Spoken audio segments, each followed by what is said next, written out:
Então, eu vi, você viu, todo mundo viu o espetáculo de desfile que a Viradouro fez e mais do que merecido o título que ela teve.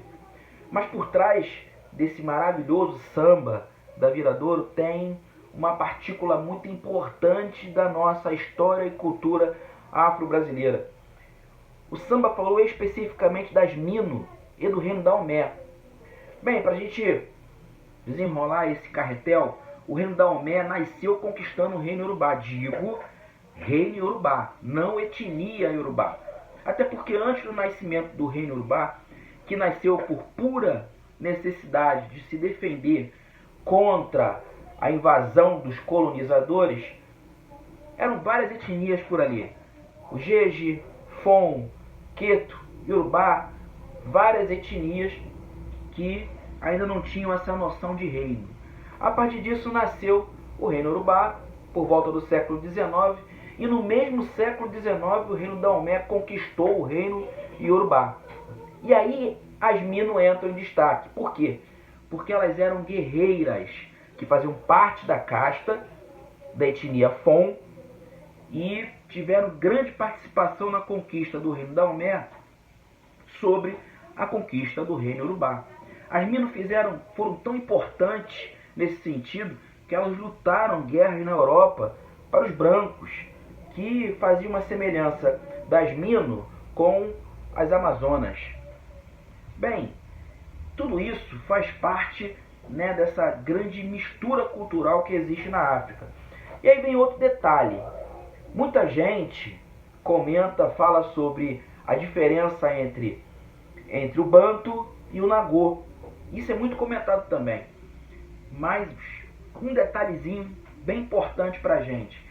Essa sensação de divisão entre grupos étnicos não existia antes da escravidão, antes da colonização na África.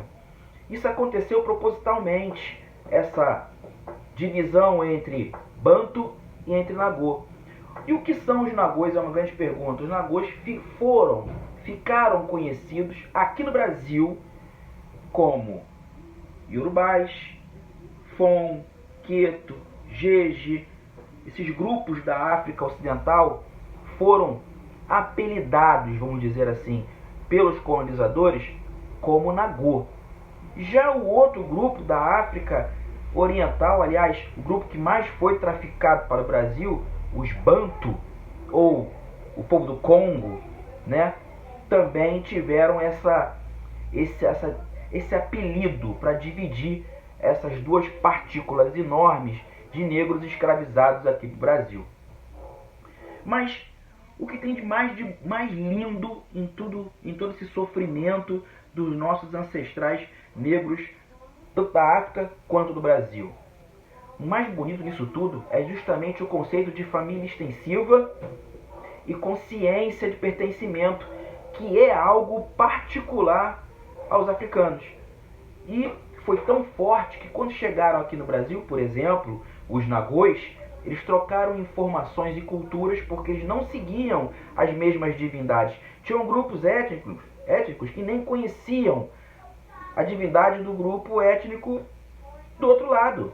E aqui no Brasil, eles foram trocar informações, conceitos, nomes, idiomas, línguas, e aí nasceu uma religião exclusivamente brasileira que se chama o Candomblé.